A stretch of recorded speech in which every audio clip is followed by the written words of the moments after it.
right. Yo. What's up, nerd family? Welcome to a momentous occasion. Momoa? To a Momoa. Well, Yes, that too. Show the freaking Snyder cut! my man! Show the freaking Snyder cut! Do it! Do it! Let's just do it! All right. Welcome to the Poindexter Lounge. Look, if this is your first time to the Poindexter Lounge, just know this. The Poindexter Lounge is a place for nerds. It's a place where you and me and my crew can get together and talk about all the things that we love, be it TV shows, movies, games, sci-fi, fantasy, fiction, Star Wars, toys, and so much more. The Snyder cut now, and so much more. And if that sounds like something that you'd like to be a part of, please feel free to hit that subscribe button and also that notifications bell so that you know when we put out new videos, because we would love you to be a part of this growing community. We are almost at 9,000 subscribers. I know we're not the biggest channel on the planet, and we're not trying to be something we're not. But 9,000's not too shabby. Hey, you know what? But we're doing a service, and we got a great community here, and we would love you to be in on the ground floor. All right, so do that today. But hey, all that aside, council, I just got a couple of words just to say to bring this meeting of the council together, and that is the Snyder cut is upon us. I call this meeting of the Poindexter Council to order. Yes, I second that motion. Yes. Okay. So yesterday we had a live stream. And we talked about the possibilities, right? We talked about the ideas, the thought. First of all, I would like to say, so we got a couple people who aren't with us right now. We don't have Caleb, and we don't have Harrison, and we don't have Zack.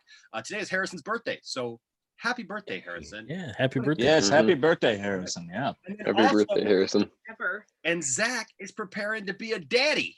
So That's awesome. Congratulations, Zack. And I don't know what's going on with Caleb. So maybe don't go into something. Anyways, here's the thing.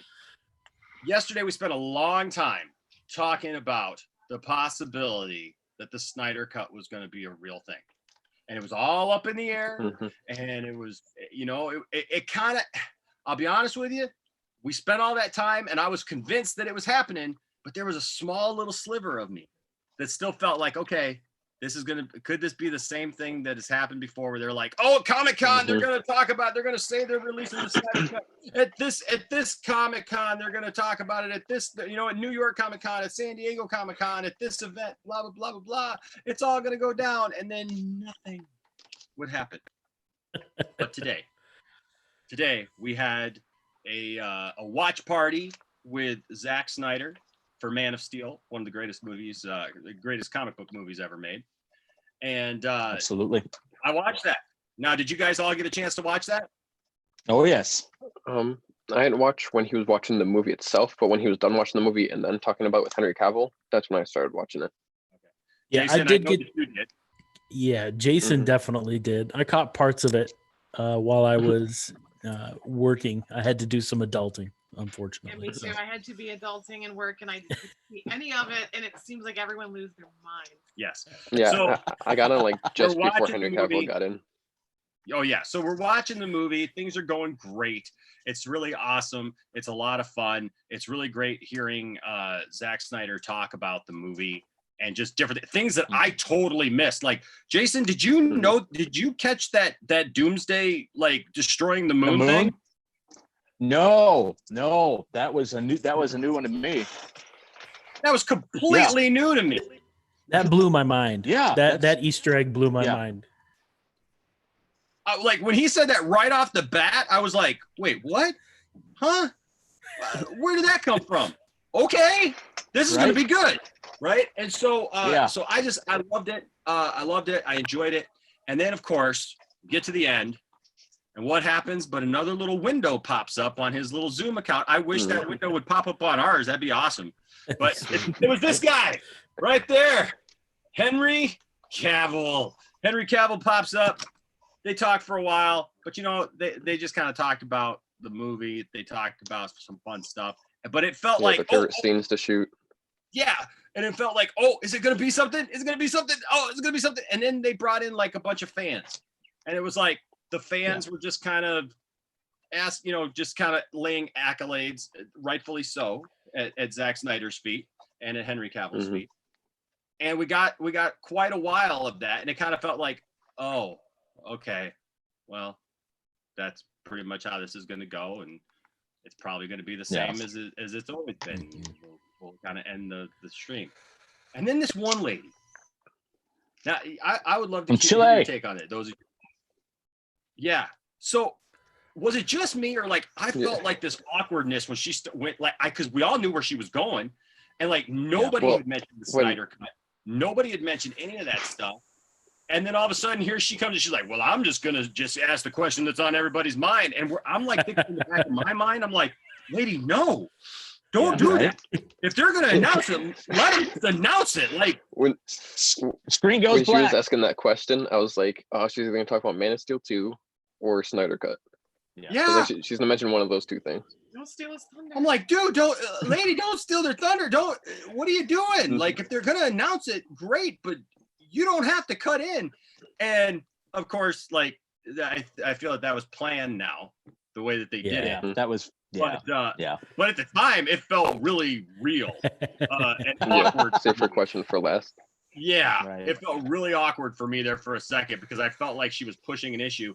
And of course, then it seemed again, like, because Zack Snyder kind of danced around it. And he's like, oh, look, I can't release it.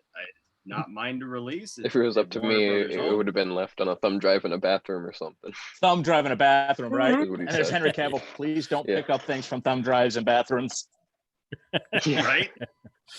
So we had all that. And then after that discussion, it just seemed like that kind of died down. And then out of nowhere, Henry goes, well, you want to just show him? Mm-hmm.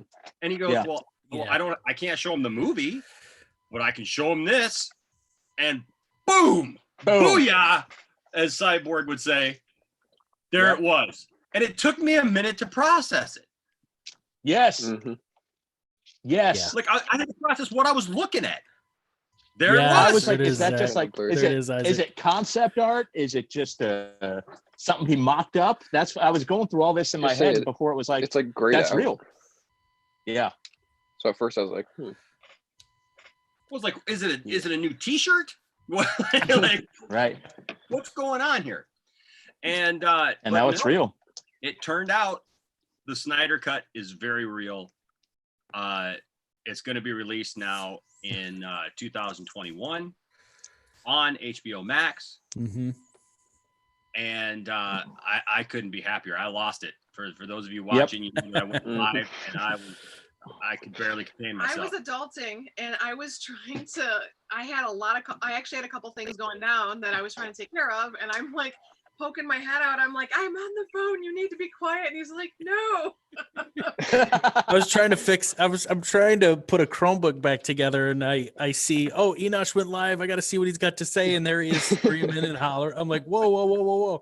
I'm like, I can't follow this right now. It was great. Call, I'm like trying to mute myself as quick as I can so that my other coworkers aren't like, what is going on in the females fold? Right. So Johnny, you guys be doing that when you're on a conference call.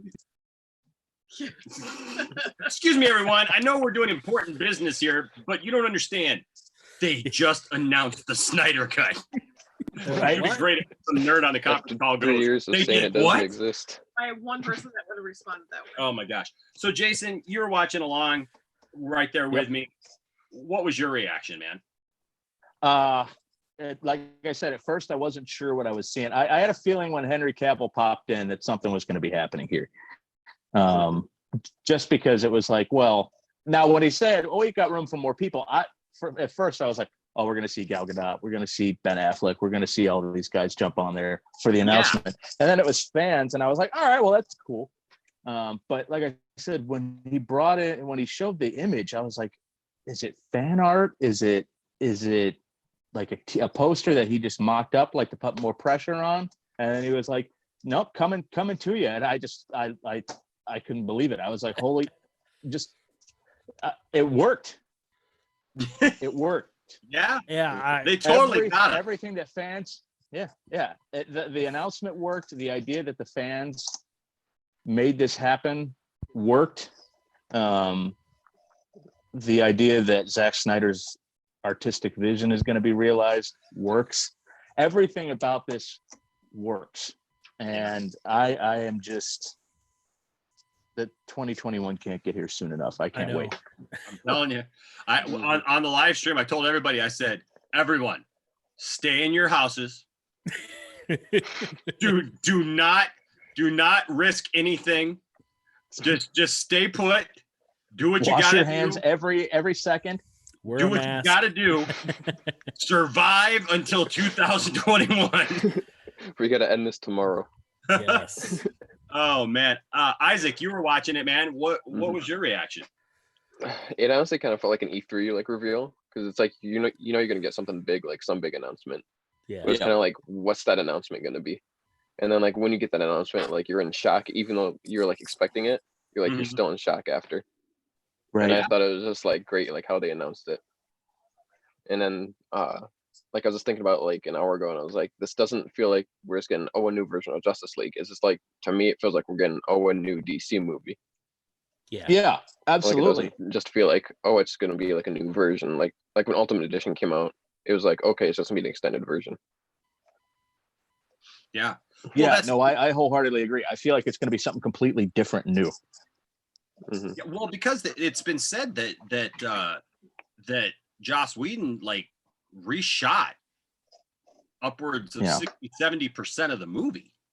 Right. Like added so many different things, trying to add the comedy. He changed reshoots. Yeah, there were reshoots. Yeah, that's a little too soon. Yesterday we had a guy in the chat who was like picking a bone with us because we kept saying reshoots instead of that Zack Snyder would be shooting new material. But whatever. It's reshoots. It is whatever. Internet Master ones that I swear to God, when Henry joined the live, I almost died. And also, are they like, oh, is Twitter blowing up right now? Yeah. Yeah. Oh yeah. Well, that's what I thought when I was following stuff kind of, in between work, and I'm trying to follow what's going on. When I saw that he joined the stream, I was like, oh my word. I was like, this is, I was like, something's really going to happen. I just, And to see, I think, we all know he's there to lend credence, to throw his weight into it, to reassure the fans that even he takes this seriously, because and this is something we've talked about before. Henry loves this character. He loves playing this character. He wants to do more Superman. This is just going to be fantastic. And to see him there having fun, enjoying this, interacting with Zack and the fans, that's just it's awesome. And I mentioned in our chat that I really think this is something that helps to propel Justice League and the Snyderverse, or whatever you want to call it, back into the top three things you think about when you think about comic book movies right now. When you think about superheroes, like, this has to be at the top of the list. This is going to blow away any news that you see about Black Widow's delay, about the Eternals, about Shang-Chi's delays and everything like that. It's just, this is gonna be the news, and it's gonna be the first thing that gets brought up, like Wonder Woman.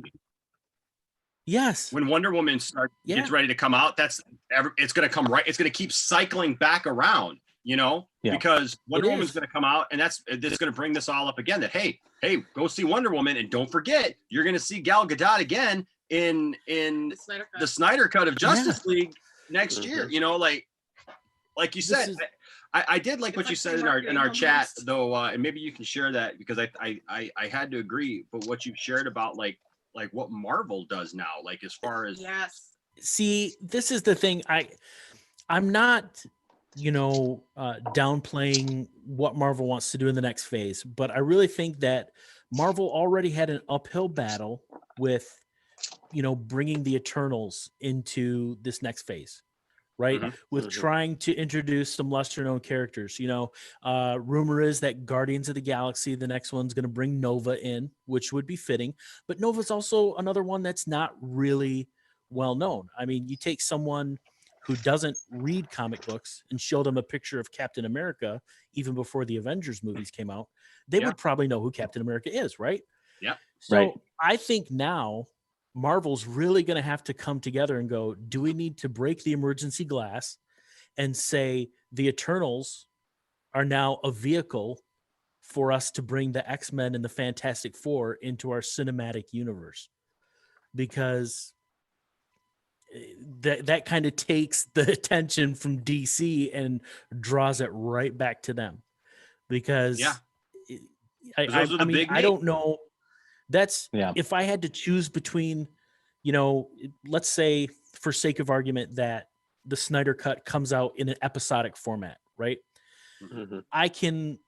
I can see something happening where, okay, the next chapter of the Snyder Cut is coming out tonight on HBO Max. Mm-hmm. It's also the premiere of the Eternals. I think I'm going to stay home. I know me. I'm going to stay home and watch the next chapter of the Snyder Cut. I mean, it's right. I can't. Yeah. As much as I want to Mm-hmm. see what Marvel does, I'm a fan. I'm a fan of the books and of the material. But this is going to be huge. It's huge, and the fans. Yeah. The fans went out. The voices heard.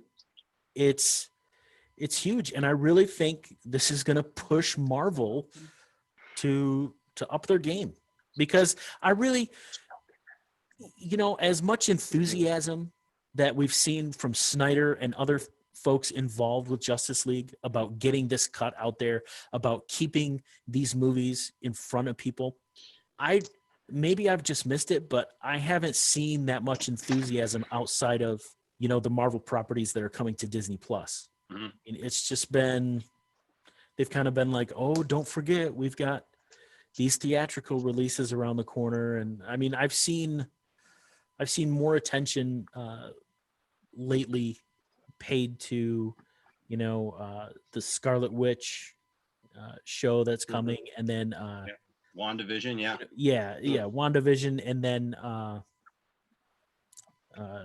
Captain America and the Winter Soldier, the Winter or Soldier. the Falcon and the Winter Soldier, or whatever it is. Soldier. Yeah. I almost said Nova. I've got Nova on the mind, but Go ahead, Isaac. Go ahead, Isaac. Yeah. And then I've also been seeing a lot of the Infinity Saga lately, because that just recently came out. So I've been seeing also a lot of that, like, on social media. Yeah, and I mean, it's but by now that stuff feels like old news. Right. Yeah. It's kind of like they shot their shot, and now they've almost got to re-win everybody back, because like you were saying, so many of these properties are people like, who?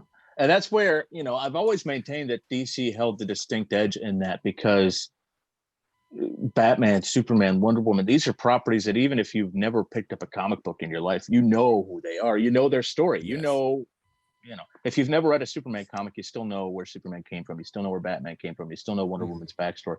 And even when you talk about quote unquote the lesser ones, it's still pop culture that people know. They know who Aquaman is, they know who the Flash is, they know who these people are. So I've always felt that when it came to the movies, it'd almost be to the point where people were like, I don't need a huge amount of backstory exposition here, because I already know it.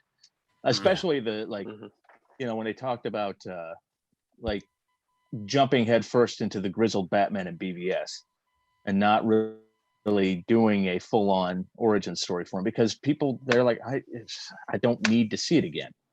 I know already what it is. Right. Yeah. And it's like, I think one area that Marvel really kind of got that right was not trying to do a full-on origin story for Tom Holland's Spider-Man.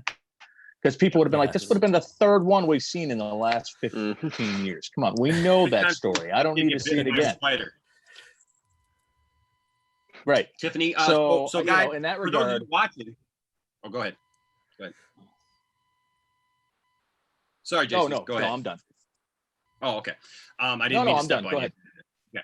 So I was just going to say, for those of you watching, we are going to be taking your comments. So leave comments down. Tiffany is Darth actually has a really good point. Tiffany is watching the comment section, the chat. So please leave some comments down there, because we would love to have your input here in the discussion. So Tiff, go ahead.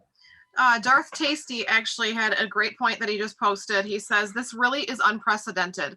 The fact that fans were able to influence a major media outlet, nothing like this has ever happened before in any movie franchise, as far as I know. Changed the game. Yeah, Mhm. for sure changed the game. I totally agree with you, Darth Tasty. And that is, people have wanted this, right? Yeah. People have thought, I'll tell you what this really speaks into, like all these people who have, like boycotted Star Wars, right? And gone against Star Wars because they didn't like stuff in Star Wars, right? And they've almost had to make up changes that they say that have happened to like claim some kind of victories or wins or whatever like that. In that respect, right? Like Kathleen Kennedy isn't working hard on Mandalorian. Well, nobody really knows that for sure. That's all rumor and backstage stuff. Nobody's ever come out and said she's not producing this stuff, because she is producing this stuff. And if you watch Disney, she's right there at that round table when they're all discussing everything. So and offering her 2 cents. So it doesn't really look like she's gone anywhere. This is a game changer. This is literally fans beat down that door for the last few years and said, no, we want this cut of this movie. We want this movie restored to what it was supposed to be. We want Zack to be able to tell his story. We don't want, we will not settle for this Superhero mulligan. We won't settle for the mustache gate. That's we won't settle, I loved that Henry brought that up. Yeah. Go ahead, Jason. Absolutely. Yeah, I love that. Tiff made a good point though with the mulligan. It's like I think most people are now going to consider the Snyder cut canon, and that the Whedon thing is just kind of this weird abnormal, almost like think of the Whedon one as like a TV movie, and then this is the actual, or an Elseworld thing. This is the actual one. This is the canon one, and. Not only did the fans convince them to do it, they also convinced them to throw tens of millions of dollars more at it. Yes. So that can't be overstated either. That not only was Warner Brothers, and from what I've heard since the announcement was made, AT&T really was a driving force behind this. Like, well, why aren't we looking at doing this? Why can somebody explain that to me? I saw on Twitter AT&T was replying to people saying, we think you're super too. We're excited. I mean, AT&T was all over Twitter. Like I said, liking tweets, replying to fans. It was really cool to see. I mean, fans opened their eyes and got them to pay attention. Yeah. I mean, it's I should mention that a couple days ago. Yeah, and I don't think that this happens. I think that the cool thing about this is like the HBO Max thing. Without HBO Max, this doesn't happen, right? Because they couldn't justify dumping millions of dollars into an unfinished movie that already came out a few years ago. They couldn't justify doing that. But when you can allocate funds and go, hey, this is advertising. This is advertising budget that we're going to spend anyways. And what better advertising than to give this, because people are going to sign. I told you guys yesterday, I don't care about HBO Max. The only thing that I cared about so far on HBO Max was the possibility of this Green Lantern show that's a couple of years off, that I'm not going to sign up for it. You better believe that I will not let the Snyder cut come and go without signing up to be able to see that thing, right? And then I'm going to say, take my money. Like we're getting it. Yeah. So the thing is, they're going to make their money back just in the people who are curious, just the average people who are curious. Well, what are they doing with this? How is Justice League going to be different, right? And look, I've also seen. I want to make sure that I address this, because there's a lot of people who are like us, and I think most people are like us, who are going, this is awesome. This is going to be a good thing. We're going to like it. I have seen some comments out there from people who say, oh, and it's still going to suck. And it's just going to be this movie's going to suck a second time or whatever. Look, it doesn't matter really, to be honest with you. At the end of the day, if the movie's not perfect at the end of the day when it comes out, the fact of the matter is that, like Darth Tasty said, this is something that the fans wanted. So I really feel that this is a time where when we get what we want, we need to be really careful in how we respond to it. Yeah. Not saying that we can't be honest, right? I'm not saying that we can't be honest and say what we really feel about it if it's not as good as we, had anticipated or hoped. But to take a step back and not be overcritical of things, because hey, look, AT&T gave us a very special gift in this. Warner Brothers is giving us a very special gift when it comes to this movie and this stuff. We do have Derek that did say Henry should have shaved the mustache. I thought the mustache was a nice touch actually to come up, because he talked about the mustache. Yeah. And he said that if there was one thing that he could have changed, it would have been the stupid mustache. Because I thought he was stuck in a contract though that wouldn't allow him to because of his movie. Yes. He was. And that's the thing but he talked about it in the live stream where he's just said, it's unfortunate because he took the brunt of that. And that's not his fault. No, it's not his fault at all. It's a contractual obligation. And it's not his fault that Warner Brothers, like we talked about yesterday, that like kids nowadays with a laptop in their parents' basement seem to be able to do a better CGI job on his upper lip than It must have been the same team that did the CGI for Cats. No. I mean, his mouth kind of looked like a cat butthole. Yeah, it did. There was butthole gate. So we do. Good question from Catman. Okay. Well, what? Go ahead, Jason, and then we got another question. Oh, take the question. Okay. All right. The question is from Patman13. What's up, Patman13? And says, so does this mean Affleck will be back as Batman for the Justice League sequel? Because if they're releasing the Snyder Cut, it's obvious they want a sequel. And if that happens, will they bring Zack back to direct? They have to. They would have to. I'm back. He said he'd come back for the added footage and stuff for the Snyder Cut. So I mean, he's been saying that all along that he would come back for it. My hope is, I think he got such a bad taste in his mouth from the weirdness of Justice League that he was like, I don't want anything to do with this. My hope is that he'll come back and he'll be like, the love is there again. I enjoy playing this character again. Let me come back for the sequel and let me finish off my Batman's arc. Yeah. And then you would have to with the fan pressure, there'd be no way the fans would acquiesce to not having Snyder direct Justice League 2. Oh, no way. There'd be another uproar. Twitter would burn down if that happened. That'd be with the Batman's like, and honestly, I think that if they want to keep just like they got this Joker thing going on, right, where they've got Joaquin Phoenix and they want to keep that separate and they want to do their own little thing, right, with Joaquin Phoenix. And I still don't understand how they make a sequel to that movie, but they're planning on doing it. I don't with that ending. I don't know how you make a sequel, but since it said the end at the end of it. Yeah, I don't know, but money talks, right? But the thing is, of his mind. But the thing is that with the Robert Pattinson thing, I think that both of them can exist. I think that they can exist alongside each other. You got one Batman who's a younger Batman. You tell some younger Batman stories, and then you tell some older Batman stories that are part of the DCEU. You tell the younger Batman stories that are him just by himself, starting out. And if you ever wanted to combine them and say that that's Ben Affleck's Batman when he was younger or whatever, you can always do that. You can always or make him like another Earth Batman. Yeah. For sure. Tristan says we need Snyder's. Or maybe we could actually get the scene with, in BVS when it's ha ha ha on you, Batman, on the Robin costume.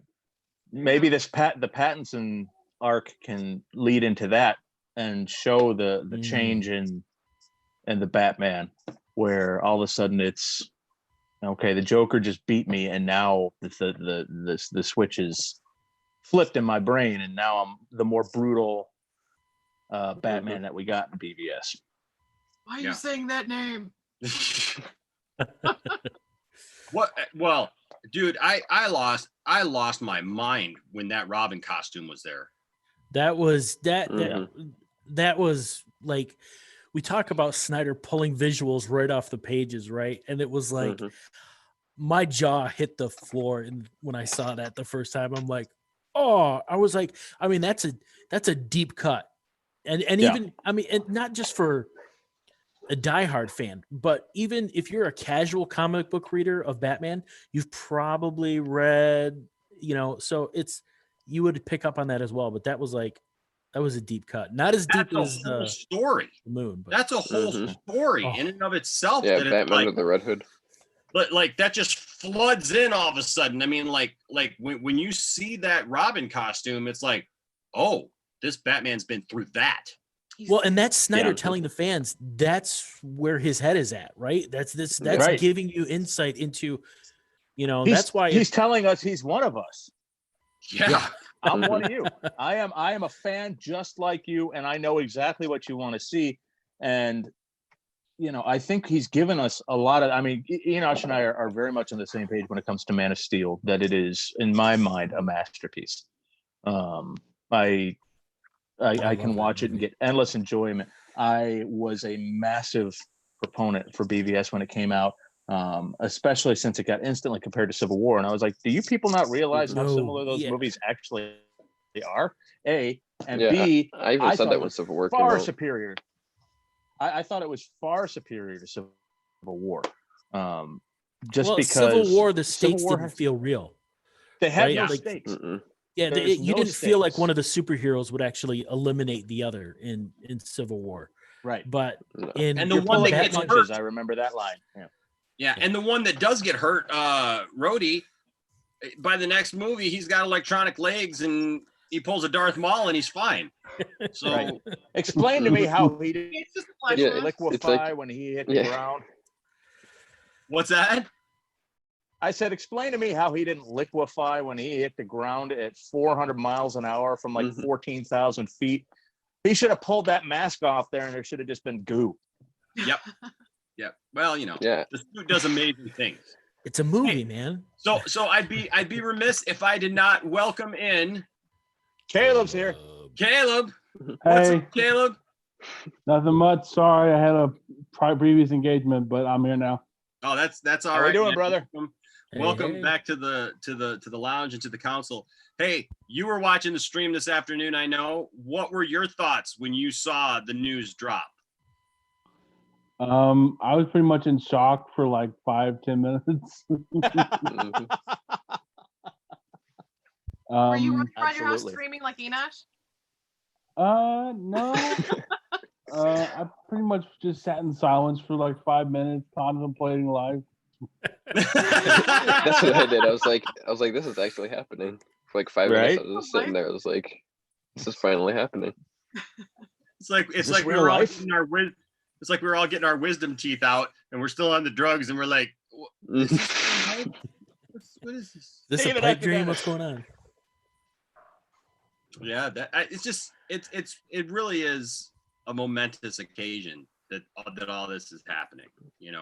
Now Caleb, we've talked a little bit about it, but like, how did you feel that stream was going? Did you feel that it was going that way, or did you feel like they were going to pull the same thing where like we heard all these rumors, and at the end of the day, it really wasn't going to happen? Well, it's like he knew what he was doing. Like he did a BVS commentary like last month, and nothing happened. And I thought, oh, it's just gonna be another one of those. Nope. And I love the way he did it at the end. Like, oh, by the way, I've got, and just pulling out the thing like, oh, I've got this right here. Yep. So there's that. And he's just so nonchalant about it. Like, I've got this. So I would be take though that how too. you will. Like, you guys want? Yeah, some of right?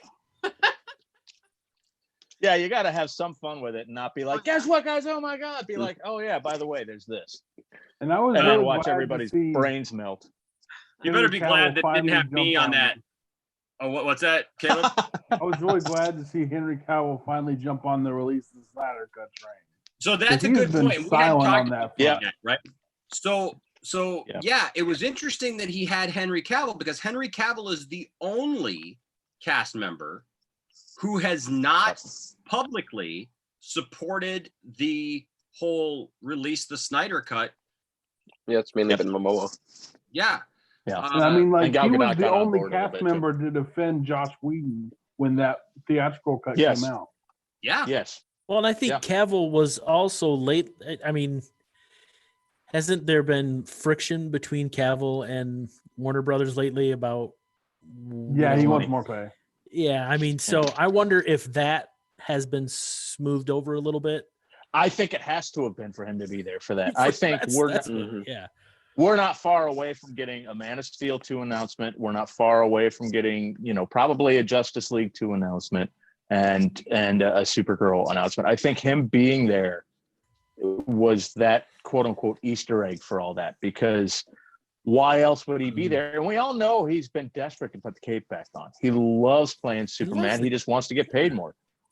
He even mentioned that today. He mentioned that Mhm. today in the live stream when he was first introduced by Zack Snyder. He goes, well, I know that you all been interested where I've been hanging my cape lately. And it was like, you know what you're doing, man. You're killing us over here. Right. It's He knew full well. He was building up that anticipation, but I think at this point, that's a foregone conclusion. Just him being there.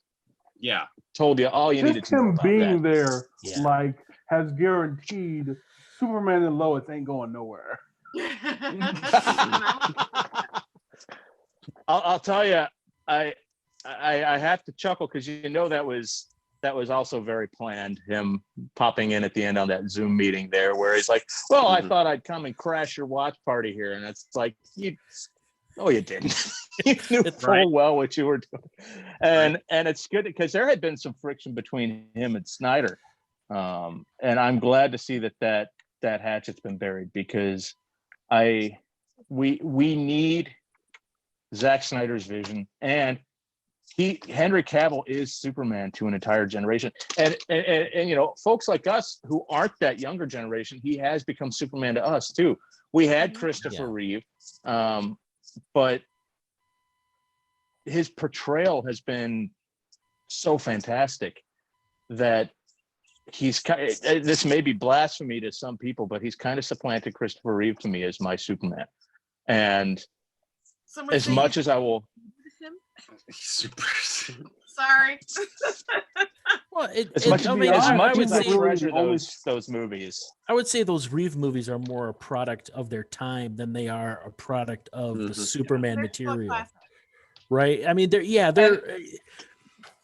they feel more like a late 70s, early 80s movie than they necessarily feel like a like comic. how Bugs Bunny and Scooby-Doo and stuff. It's like, certain, ages grew up with that, and then we got to watch the reruns, and those are considered classics now. That's what I consider classic. Yeah, because no matter how many remakes of Bugs Bunny there are, no matter how many remakes, I mean, just recently, that Scoob movie just came out this week, right? How many and I know a lot of people are super excited about it, and I know that if Jordan Farrell is in the chat, I don't know if he is or not, but if he was, no, he hasn't commented yet. If he is, he's a huge Scooby-Doo guy. I mean, he made a Scooby-Doo fan film that I voiced a character in, right? So he's working on another one right now. Making another one. He's making a sequel that I'm voicing another character in, and now I'm excited because he's talking about making a Superman animation that I get to be Superman, and I'll take that all day.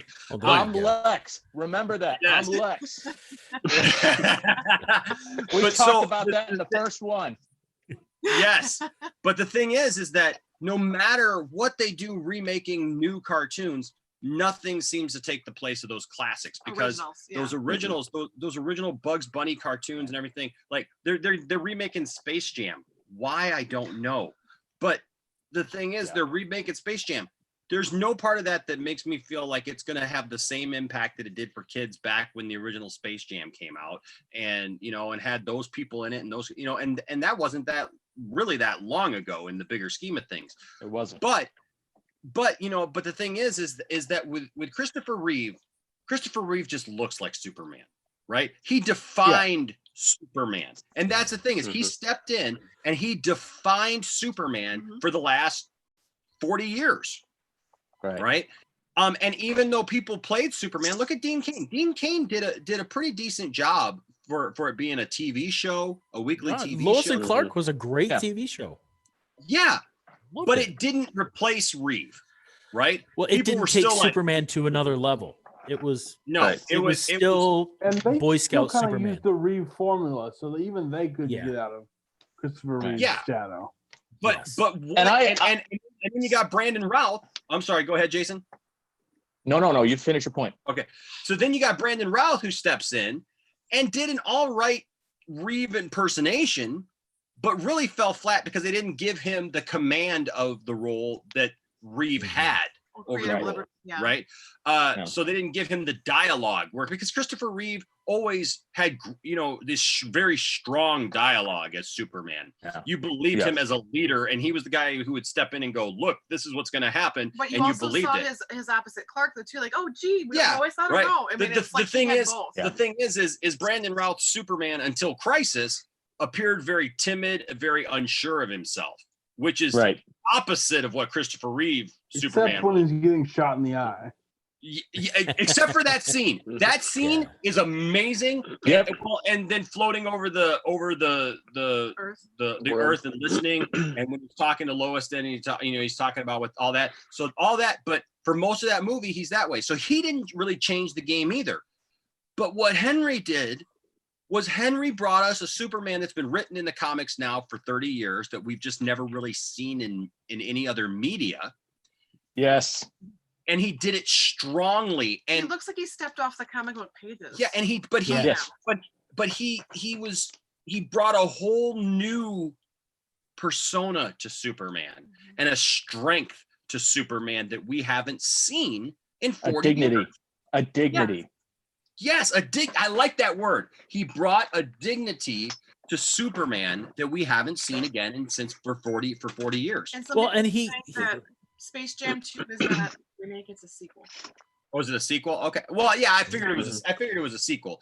But still, where Christopher Reeve brought a sense of, what's the word? Crap. Never mind. I said, there's lots of words. We're gonna just start throwing them at you. A sense of purple.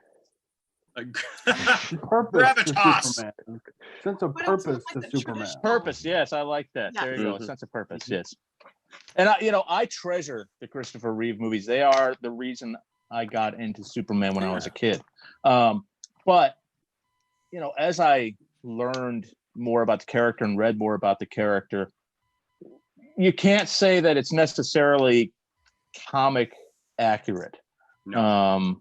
Well, if it's compared to the golden age of Superman. Yeah, it's very golden age, like maybe, but I don't remember the mind wiping kiss in or the cellophane S thing. The cellophane S. Well, there was a while where they were just making up any kind of superpower for Superman that fit. Superman for roll-ups, that would have sold because of that. I mean, there was an issue where Superman blew out a star. Yeah. Yeah, I remember when Superman. Well, now in the comics, I mean, the comics, obviously, his powers are just all over the board and can get. I mean, now look, I'm not one of those people who in the comics who say, he's too OP because that's what the character's supposed to be. Superman is supposed to be the character who can hold the black hole in his hand. He's the character who the Green Lanterns give him the harness. I'll move the Earth. It's fine. Or who picks up Spectre. I mean, If you can pick up infinity or eternity, then you're probably outside the realm of normal powers for a superhero. But that's kind of the whole point of the character to begin with. But when it comes to the movies, I thought Henry Cavill's portrayal of anyone who's read the comics knows that Superman is profoundly lonely. Mm-hmm. They know that he is sad more than he lets on. He knows he's got an enormous burden placed upon him for so many different reasons that you have to give the character the dignity it demands, and Henry Cavill has absolutely done that. This is and Superman has got such a powerful place in pop culture, that the burden on the actor is huge, because this is outside, I would say, outside of maybe the cross, the Superman symbol is the most recognizable symbol on the planet. It is. And All of the nation. you go anywhere with a Superman shirt. Superman, hey, Superman. He's so ingrained in us. He's so much a part of who we are now, that to portray that character is such a burden for an actor. And for somebody like Henry Cavill to come in, he's British, so he had that people were like, wait, we got a British Superman now? What's going on here? So we got a British Spider-Man too. I mean, yeah, like got a British Batman and an Australian Joker. So it was fine. Yeah, but he came in and he just I when I first saw it, I came out of the theater, I couldn't talk. It was very much the same reaction I had when I first saw The Dark Knight, that something had changed drastically in how the character was viewed. And it did my heart so good to see him come onto that live stream today, because he's done such a good job. He loves the character. He loves being Superman. We needed him to continue being Superman. He was Superman today. Yeah. He came in and gave us that hope. Absolutely. See, and that's the thing is, and I want Tiff to be able to get to comments, because I know that our comment section apparently is getting filled up, so we want to get to those. But that right there, that shows, because every time I've ever seen Henry, he gets it. He understands the role. He understands the responsibility. He goes out of his way to be with fans. Look, we almost had the opportunity, and dude, if this had happened, like literally, we were this close to being able to have. He would have had to wear Depends. To having dinner with Henry Cavill, because when they were here shooting Batman v Superman, a guy at my old church, after a Sunday morning service, I swear to you, comes up to me and he goes, hey, I got something I want to show you. And I said, what's that? And he holds up his cell phone, and it's a picture of Henry and him. And I'm like, at the gym, right? And I'm like, dude, Scott, that is awesome, man. That is really cool. He's like, yeah, he's working out at my gym right now while they're in town shooting Batman v Superman. And I'm like, that's cool. And he's like, and he's dating my cousin. I'm like, really? He's like, yeah. He's like, and we're talking about, he's like, the shooting schedule is a little weird right now. He's like, but we're going to try to have him over for dinner here in the next couple of weeks before they leave, because they were leaving, once they finished in Detroit, they were going to Chicago. And so he said, once he's got some time, we're going to have him over for dinner. And I said, dude, that is awesome, man. That is just really cool. And he goes, well, you realize if that happens that you're invited. I know what a big Superman fan you are. And I just looked at him and I said, Scott, do not play with me that way. Do not mess with my mind. Do not even mess with me that way. Because I'm telling you right now, if you're lying to me and you do that to me, no, it's not. I told him, I said I could see like Peter Griffin if we were at dinner, and he's like the whole time. but I'm picturing all that footage of the girls screaming for the Beatles. Yes. Oh my God. But the thing was apparently they finished shooting early in Detroit. They got all the footage done early, and so they moved on to Chicago early, and so it didn't happen. But he said, hey, if they come back for anything, Enosh, reshoots. Didn't happen though. But I so wish. Okay, Tiff, read us some of the stuff that's in the comments. Okay. Thank you guys for sticking around, by the way. And we want to get to your comments. Well, I was gonna say just as a fan too, talking about how Henry Cavill has taken this role just to a whole other level. I just and this is not to put him on the same level kind of thing with like Jesus or anything, but it's like what I mean by this is because I have a thought process that didn't come up quick enough. Jim Caviezel, he's played all these different roles, and then he stepped into the role of Jesus for the Passion of the Christ. He took a long sabbatical after that, because once you've played Jesus in a movie, where do you go after that?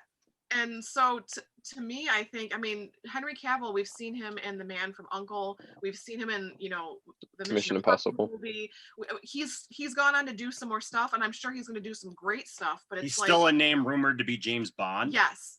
So, Yeah. but I it's think he'd be a great so James that Bond. he's He like- was actually going to be James Bond. He was the runner-up to Daniel Craig for James Bond. Mhm. You're talking about a guy who's done all these things. Jim Caviezel, speaking about Jim Caviezel was in the running to play Superman as He well. was in the running too. Didn't he get struck by lightning like twice in the filming of that He movie? did. Yes, during the filming of Passion of the Christ. And he also, when they were doing the scene with the whipping, there was one scene where his response was real because he accidentally got hit, and then he broke You down. think and he'd have been like, I'm out of here, dude. Done with no, this. he's Yeah. like, This is gonna he got kill me. one out of the like however many he would have been hit, for real, and Yeah. it was very. The but lightning the reason strike I say probably it's would have real- been enough. Oh yeah, talk about it is finished. I'm done. I think he got hit twice. Was Yeah. it twice the guy struck by Yeah. lightning? Yeah. Yeah, it was Well, he twice. was on the cross. Yeah. No pressure. That's Yeah. just God showing his approval. Exactly. I like it. Your performance Outstanding. is electrifying. Outstanding. Oh, stop it. It hurts. But I say No, that get though, me down from here. that was you've done all these roles in your life, but it's like the one that really stands out that he played Right. really, really well, that it was everyone knows the story. I think the same is true with Cavill, is like, it's like the Superman that everyone wants, that everyone sees, that he's the best incarnation. Yeah. All right. So Here we we go. have a bunch of different comments here. We did where we left off. We have someone. His name looks like Saydeep Shetty. Says yes, Green Lantern as well as Martian Manhunter. To which Tristan said Green Lantern is supposed to be the Snyder cut, and Martian Manhunter Dark Side, and it might be a 4-hour film. We're going to talk about Yes. that too, when we're done with some of this too. So Okay. yeah. They were saying that he still did good even with Mustache Gate. Hunter Iggy said, Poindexter Lounge, do you think we will get the other 2 Justice League movies from Zack Snyder? I think there's definitely an expansion on the Snyderverse, as I was I saying. think there's traction for it. There's traction. I think there's for it now. traction. Whether it's Mhm. HBO Max is the vehicle or Mhm. not, I think there's more coming. And I think if they want to keep me paying my money for HBO Max, that's a great place to do it. I mean, Yeah. think about it. They've got a direct pipeline to the people that want to see these films now, Yeah. and you're paying every month. Mhm. If it's good and people really react positively to it, and especially if it's noticeably better than what we got, Mhm. right? Make And it kind of canon read first and foremost. and I know I said we were gonna talk about this ahead of time, afterwards, but whoever that was there brought up the fact that, okay, so Snyder Cut's version has Martian Manhunter in it, it's got Green Lanterns in it, it's got Darkseid in it, Dark side in it. Yeah. Yes. it's got a completely different focus. Cavill in the and it- black suit. And Yes. yeah, Superman in the black suit, and he even brought that Yeah. up today Yes. in the stream because Yeah. okay, there's one thing though that I will say Zack Snyder got wrong. And I knew you were going to say it. I'm sorry. It's just wrong. It's just wrong. Superman didn't have a mullet. It's I long knew- hair. I knew you. As soon as he said that, I instantly thought of you. Or a beard. Me too. Okay. Anyways, but Half the council thought of you when he mentioned yes, all it. but he did bring up the fact that he talked about that because he was talking about the regeneration of Superman and all that stuff, and basically he alluded to the black suit, that Superman had, because somebody brought up the blue suit that Superman had. Yeah, And like why it has the colors or something. Yeah, and so I just think that if we get a movie that because it seems like it's a movie or a miniseries, whatever they're going to do to it, Fine with either. but it's on a bigger scale. It's just on such a bigger scale. What we got was an animated Steppenwolf that nobody really cared about because nobody knows who Steppenwolf is. Exactly. Right? Like, how is that the bad guy in the first Justice League movie when nobody really we know who Steppenwolf is, but they don't. Who are you? And Well, why and you I have don't so think much- AT&T is going to commit tens of millions if there's not going to be anything beyond this. Yes. Right. You know, I mean, Mhm. or at least the expectation that there could be more beyond this. You know, I think Yeah. they're putting it out there, and they're going to pay this money with the idea that if this goes well, let's keep it going. Money I'll talks. take it a step further and say they probably wouldn't have committed that amount unless they've already got a commitment for more moving forward. Yeah. I think that, and at that point, I think they're talking about I want cast, I want director, I want storyline to continue. Because if I'm giving you, we've already, you know, that this movie already cost this much, and we're going to throw another 20, 30, 40 million dollars at it. As if I'm in charge of AT&T, you tell me that I've got my entire cast coming back. You tell me that I've got, you know, Zack Snyder's going to direct it because this whole thing was because of him, the Snyder cut. So I Chris think Terrio's got to come back. Yeah, I think the commitment has got to be there from everyone. Otherwise, I'm not. If I'm in charge of AT&T, I'm saying I'm not putting $40 million into a passion project here. I'm putting $40 million into a continuation of a storyline that's going to make us more money. So I don't see any way that they wouldn't have a commitment, like sign, not just like, yeah, I'll come back, but like all of them, like signing, yeah, we'll be back. Even the Batfleck. Yeah. Well, I just think there's so much more in this film or in this project than what we saw in the original. That if it is that good, my answer would be, and I think we all agree on this, that our answer is yes. That if this is good, I mean, Jason took it a step further. He thinks it's already a done deal, but I think that they got to see their return. Money talks. Look, when Joaquin Phoenix was first doing Joker, they all said, nope, we're not. It's just one. Joaquin said, I don't want to do franchises. It's why he turned down Doctor Strange, because he didn't want to be in multiple movies and commit to multiple movies. All of a sudden they get in there, they do Joker, they do something they enjoy, that they loved. It got a great reaction. It makes $1 billion out of nowhere. They win. They're winning Oscars and everything else. And then all of a sudden they go, oh, what? Yeah, you know, we talked about a franchise, maybe. You know? Yeah, maybe we might just talk about it a little bit, you know. But, you know, I never said I would never ever do it, you know. So I think if they see the return on investment, absolutely, there'll be more. There'll be more to this. I would put a caveat in saying, you know, we'll sign the contract with the stipulation being if it's successful, then we'll continue. Obviously, if it bombs, which at this point I don't envision any possible way that I it don't could. see that happening. No, but if it bombs or the critical reception is like, wow, they should have stopped while they were behind. Then maybe they say, okay, now we know and we're pulling the plug. But if this thing is well received as I'm anticipating it is, I think that's the contract language saying, okay, you know, provided the reception is strong and blah, blah, blah, this is what I want out of this. Because I'm not going to throw millions and millions of dollars at something just so we can all say Zack Snyder has a happy. Right. Yeah. Right. I'm just looking forward to the potential cameos. Like in Man of Steel, you had what's his name? Anyway, in Batman v Superman, you also had Jimmy Olsen from the Superman movies. Yeah. True. Like there's just so many possibilities for cameos.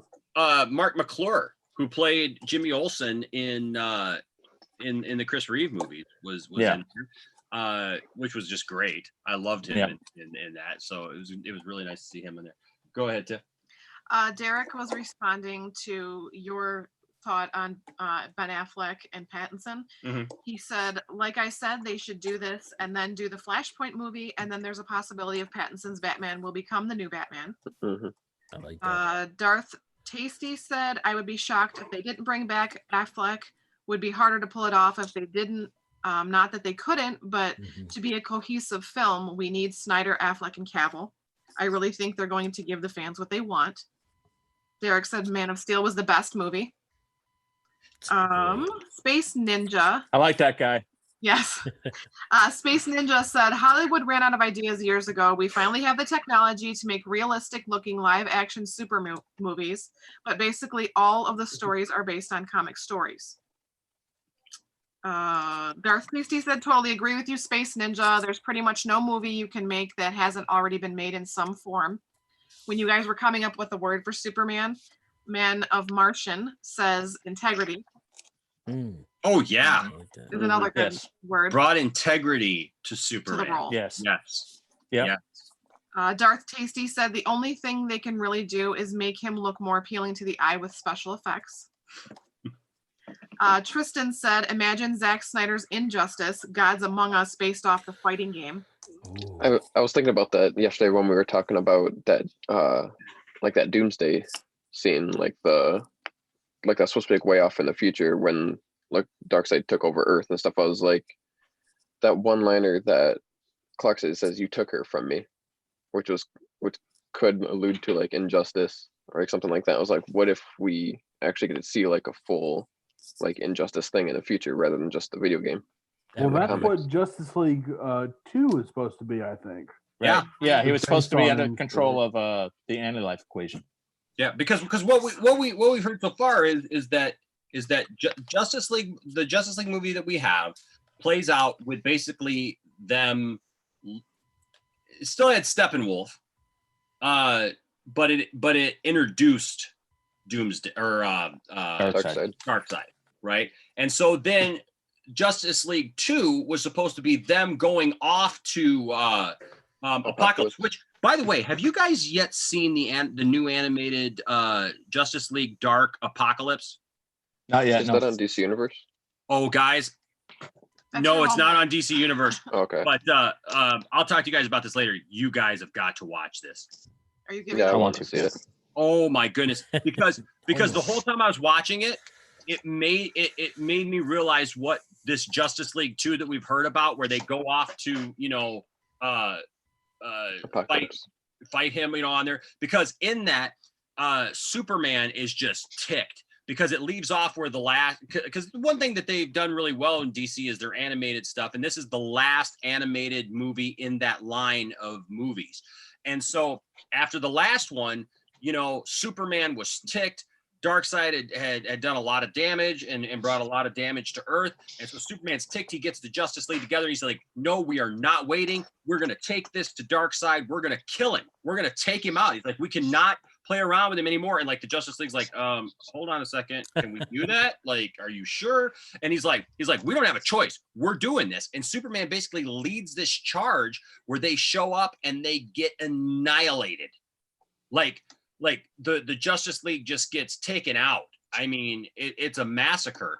And Darkseid leaves Superman alive, but injects him with kryptonite so that he doesn't have his powers, but he's alive.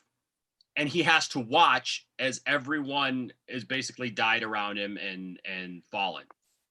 And how they resolve it, I won't tell you, but it's fabulous. But it reminded me of where we saw this live action going, because that's what they were supposed to do. They were supposed to take the fight to Darkseid on Apocalypse and lose.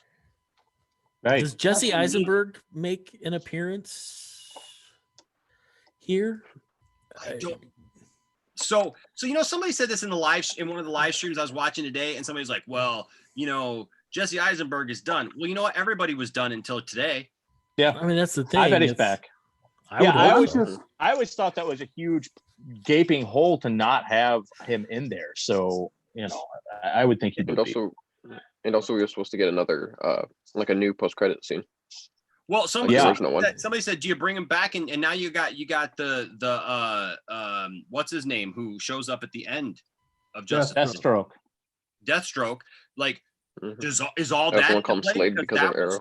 Because that was a Does that go to a Snyder thing, He tweeted, the actor tweeted about that today. Where after that was released, he said, he put out this he put out some cryptic text, or tweet about, and Joe then there's this whatever. Mangiello or whatever. I always get his name messed up too. I get it. It turns into a tongue twister halfway through. Yeah, he said Sophia the original Vergara end credit scene ... and then like swords crossing, bad emoji, and then skull emoji. Yeah. But I mean, how good did Jesse Eisenberg look with the bald? Oh, heck yeah. Oh yeah. He played it well. I really hope that we see a redemption of the Lex character in in a redemption of the character in so much as that we see more of him and we see an expansion of that story. You know, I mean, I would love to see how he plays. Yeah, it's going to be good. I mean, Caleb, you had your hand up. I just think that if we got more of what we saw in Justice League of that Lex, you know, he's like suave and sophisticated and got the giant yacht. Yes. Drinking expensive wine and and the thing is Jesse Eisenberg's Lex. I know a lot of people don't like the way that he looked and all that, and he was this young guy, whatever, but he is maniacal. Yeah. Oh my gosh. The whole I love that scene with him just throwing the pictures at Superman. I was just thinking that. Yeah. And then even early in the movie, Jolly he's just like he's playing like basketball like in like the main lobby of his building, and then like 10 minutes later he's getting Zod's body like shipped into his lab. The Jolly Rancher scene where like how emasculating and violating is that to sit there and take a cherry Jolly Rancher and put it in a senator's mouth and go, oh come on, it's cherry. This is the good one. This is the delicious one. And just put it in his mouth as if to say, I control you. I'll feed you what I want to feed you, and you'll eat it. Yeah. As long as it's not that peach tea. Ugh, no. That was WB to us with the Justice League theatrical cut. You'll get it and you'll like it. What else we got? We have Derek saying, I'm pretty sure they're not doing Space Jam 2 because Kobe Bryant was supposed to be Michael Jordan of the movie, but I could be wrong. LeBron James. LeBron. Yeah, I thought it was LeBron James too. Yeah, Darth said LeBron, Derek. And Pelican said, why didn't it happen? Oh, dang. What would have, or that would be amazing. And then he also. What happened? Why didn't what happen? He was talking about the dinner. Bryant. With Cavill. Oh. Hey, Pelican, if you're still on, I need you to tell me that you have heard my take on now I'm drawing a blank. Forbidden Planet, because I've answered you, man, and I saw that you messaged me again, and I brought it up on yesterday's live stream too. Yeah. But hey, I have seen Forbidden Planet. I loved it. For the first, have you guys all seen Forbidden Planet? Yes. No. Oh yeah, I've seen it.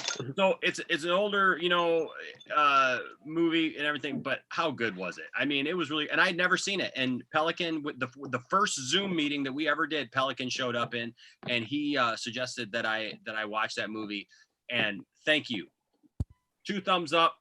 I absolutely enjoyed it. So I want to let you know that, Pelican, because I thank you for that. I thank you for that suggestion, because it's probably not something that I would have sought out on my own, just because it is an older movie. I mean, it's a pretty old movie, but I was able to find it online and really enjoyed it. So sorry, I just wanted to throw that in there if you're still up. Pelican, he also said so was Nicolas Cage. LOL, Cage was almost Superman.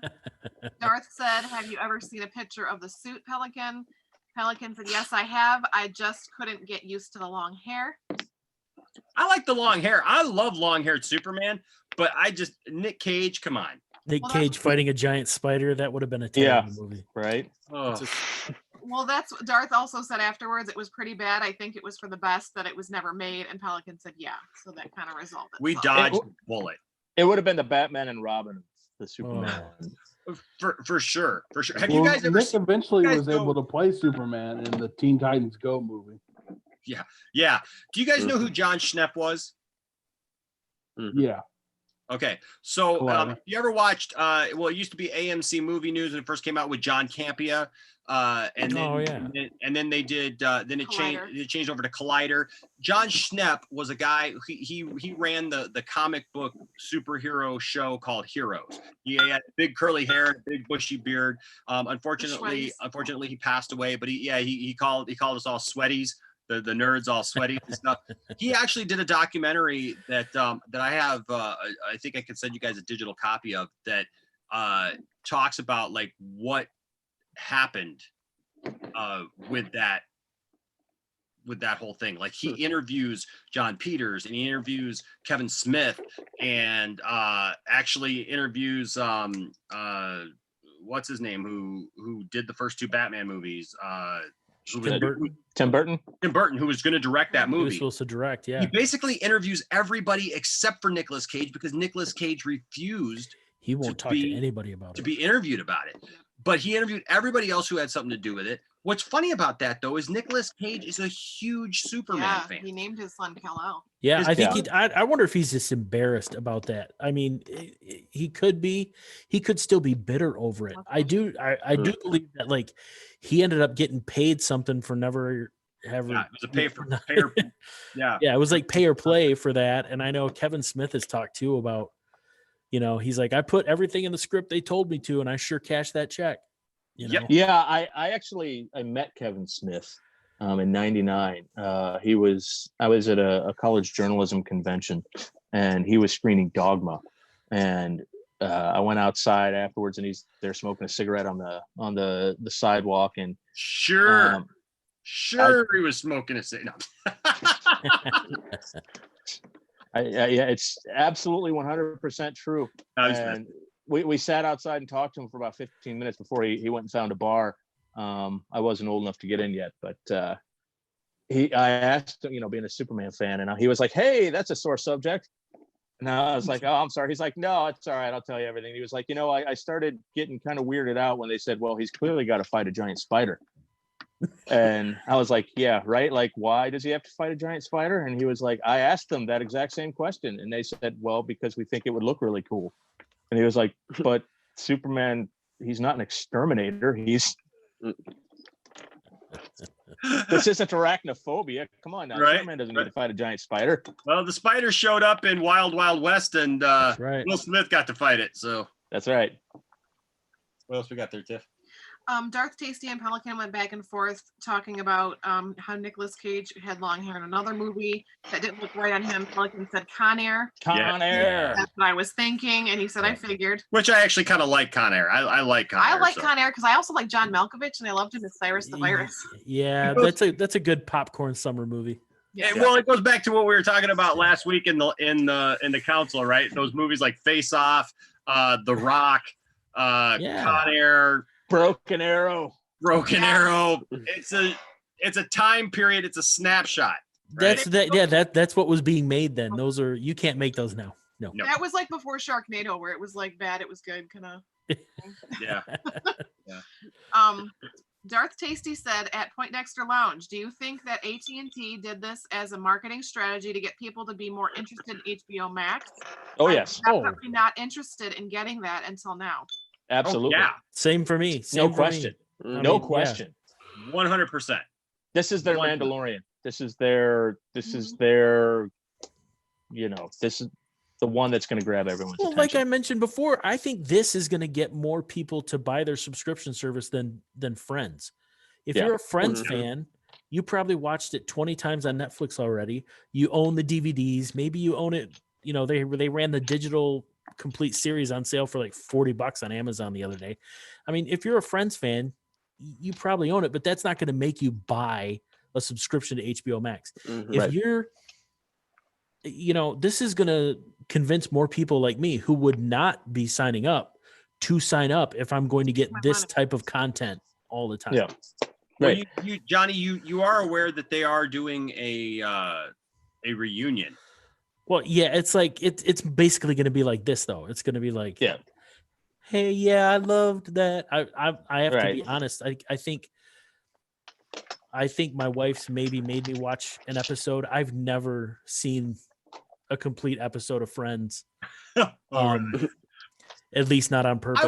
I watched Friends a little bit, but it wasn't like huge on my radar back when I was that age. No, I mean, it was there, and if there was nothing else on, I was aware of it.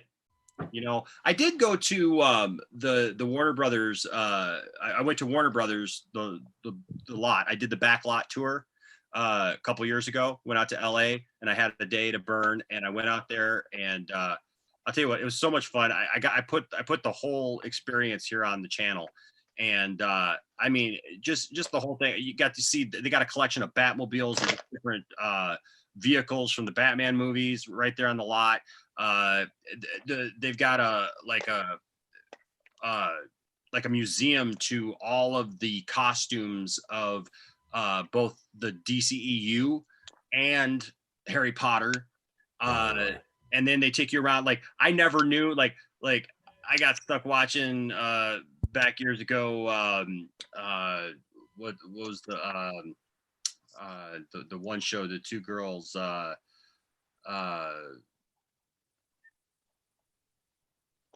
trying to think of what it was. It was real popular. It was a mother and her daughter. They lived in Stars Hollow. Gilmore Girls. Gilmore Girls, right? So yeah, so I watched that. I did not know that the same, because I actually got to go there, and so Stars Hollow is actually the same town that was used for Hazard. And it's all the Warner Brothers backlot. Yeah, it's all the Warner Brothers. I got to see actually the buildings and the props and everything from Lois and Clark, like like right outside the Daily Planet, all that good stuff. It was so much fun. But when I got to see the clock tower from Back to the Future and all that. Yeah, that's Universal. Yeah. But one of the things that you got to do was they have a Central Perk restaurant there, and they got a little tour that goes in there, and they've got the whole setup of Central Perk there where you can go in and sit in it. And so I got chosen out of the audience to come in and do a scene where they film it, and they actually line it up. They line it up with a scene within the show. And it would have been a little bit better, but I was there with like a 5-year-old and a 12-year-old, two girls, and then there was me. And so then they like put in a couple of the actors from Friends, and so you're supposed to like read dialogue, and then they play it back. But it was he was like technically talking to Phoebe. Yeah, I played Ross, so it was kind of cool. I don't know who that is, but I'll pretend it was cool. Yeah. David Schwimmer. Oh, okay. The giraffe from from Madagascar. Yeah, from Madagascar. Yeah. Okay. Speaking of Lois and Clark, when are they ever going to revive that and like fix that cliffhanger of a finale? The same time that they fixed Quantum Leap's ending. Oh, Wow. Sam can go home whenever he wants. Tiff, what are you talking Yeah, about? but I want to see it. Well, I think we got a better chance of seeing Sam than we do now of Lois and Clark. There was talk for a minute that they were thinking about doing something with the Lois and Clark thing, but now I think that Dean Cain has been blacklisted by a lot of Hollywood people because of his right-wing political leanings, and so Dean Cain is not going to be around a project like that anytime soon, from what I've been able to read. No, they wrote him off of Supergirl for it because of his. Yeah. I wished it would have been a little better than they did, but it was a little maniacal with the way it happened. Yeah, I would love to see it because it ends on that cliffhanger and we all saw it. Did you catch up yet, Isaac? On Supergirl? Yeah. No, I'm still in season 2. Oh, okay. I'm trying to get through that. Okay, Space Ninja says, why people get upset about Superman killing Zod and Man of Steel? Is it Batman who has the no-kill rule? I know no one mentioned it, just wondering. Well, I mean, it's something that's happened in the comics before, right? Where Superman does that. And I think, we talk about Henry, what he's brought to the role. Mm-hmm. When you watch Man of Steel, you actually see him playing a Superman who is not only discovering how powerful he is, but realizes that it like kills him almost emotionally to finally go full bore and do that to Zod. Like you can He pretty see much that in his performance. He's like I'll make him do it. He's like, I can't believe I have to go and use this much power. I have to be this powerful. Like, and Cavill, you believe that when you see him in that role, like. Well, you see him afterwards scream and yell the way that he did, but then you also saw him like the emotion of how he held on to Lois, because it was just like, I can't believe I just had to do that, but Zod pushed him like, fine, if you want to take care of these humans, then and so as he's getting that beam, like, fine. Well, Jason and I addressed that last week in our conversation, just the amount of emotion. The pain that's in that is so believable, and just that. I was just watching it again today. Just that scream of anguish of everything that is. And I think didn't Snyder kind of address it a little bit today too? Because it's not just, or maybe it was his wife who was like, it's not just having to kill, it's having to make the choice between humans and Kryptonians, and making the decision to say, now I really am making myself the last one, and all the pain that goes into that decision that he had to make, it's just so powerful and overwhelming. And as to the no kill rule, Superman never technically had a no kill rule. Superman avoids all the superheroes try to avoid taking a life, and as they should. That should not be the first place that they go. But Superman, unless it's Marvel and you just cut off Thanos' head, right? Apparently. Except for Wonder Woman. Wonder Woman's hardcore, man. She'll do what needs to be done. But she's also from a race of Amazonian women who are hunters and are warriors.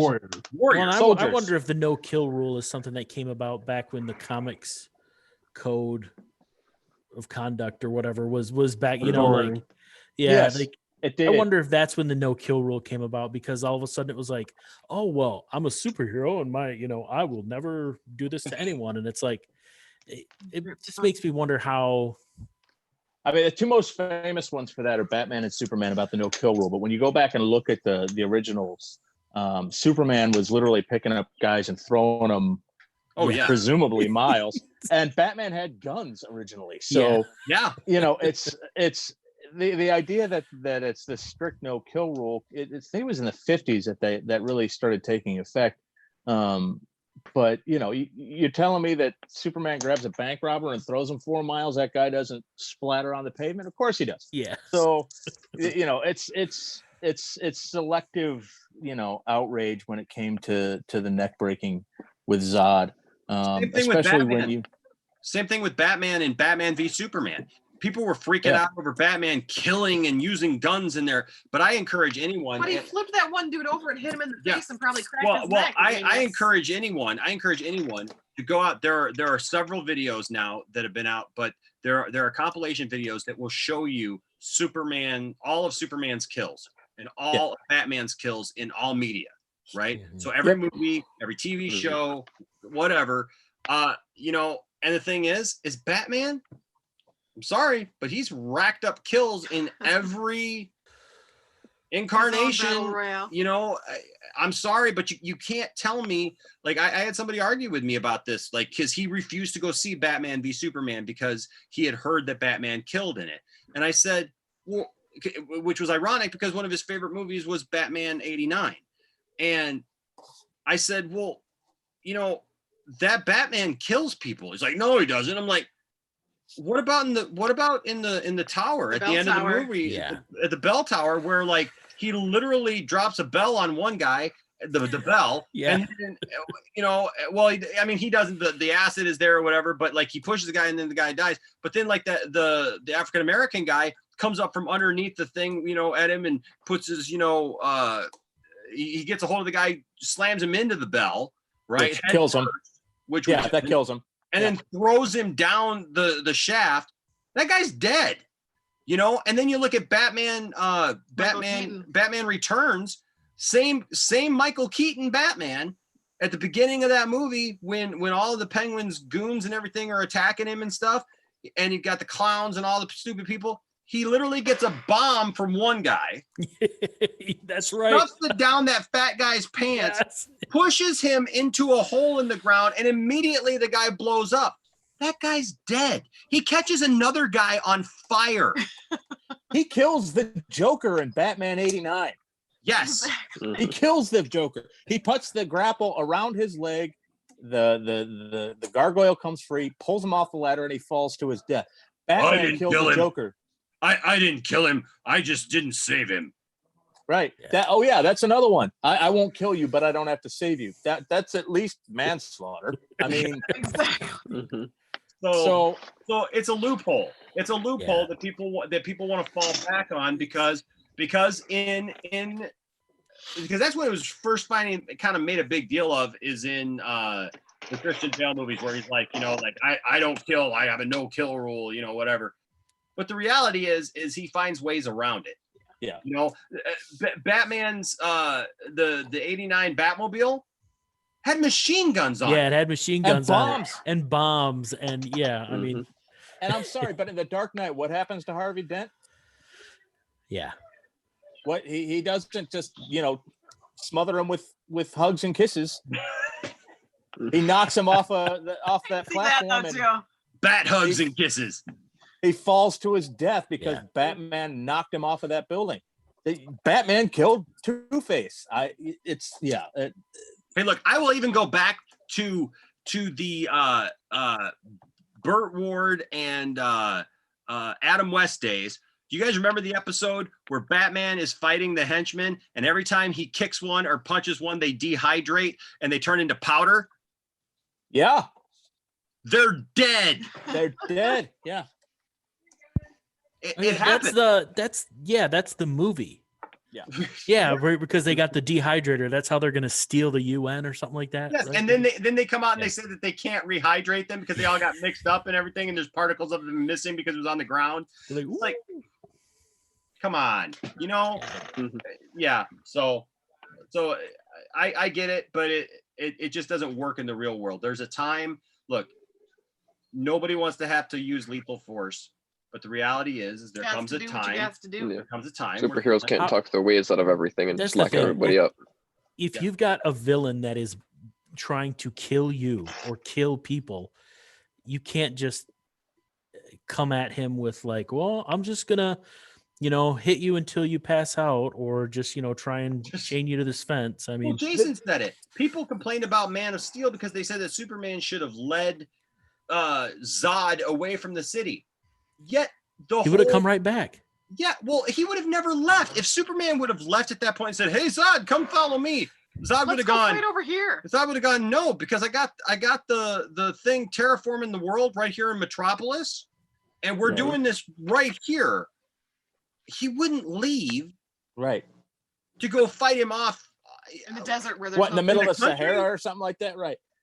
Like that's so stupid. When I hear people talk like that, it's just, I'm sorry. I really feel like when I hear people talk in those kind of terms, I'm just like, what world do you live in? Well, it's just, but those are the same people that don't want to talk about how many people died when the Chitauri were coming in the first Avengers movie, right? Yep. How many people were lost in the Battle of New York? I mean, that ends up getting mentioned at some point, but it's like Civil War. Yeah, but it's like, those same fans that want to cry out, "Oh, I can't believe Superman did that." They tend to forget that maybe not every one of Iron Man's missiles hit a bad guy, or you know what I mean? Just saying. Yeah. Or when they just open fire with the Quinjet and just hope that everything. Yeah. And I'm sorry, my phone's gonna die, so I'm gonna have to sign off. But there is one point I want to make about Superman with the kill rule. The most famous storyline of all time is the death of Superman. And we all remember that part where he realizes what's going to have to happen. And he tells Lois, "I've got to fight him as brutally as he fights me." And she says, "You can't do that because he kills and you don't." And he's like, "I've got to do this. That's the only way. There's only one way for me to end this. And that's with this thing dying." Yeah. So, they even did that in the Death of Superman cartoon a couple years ago.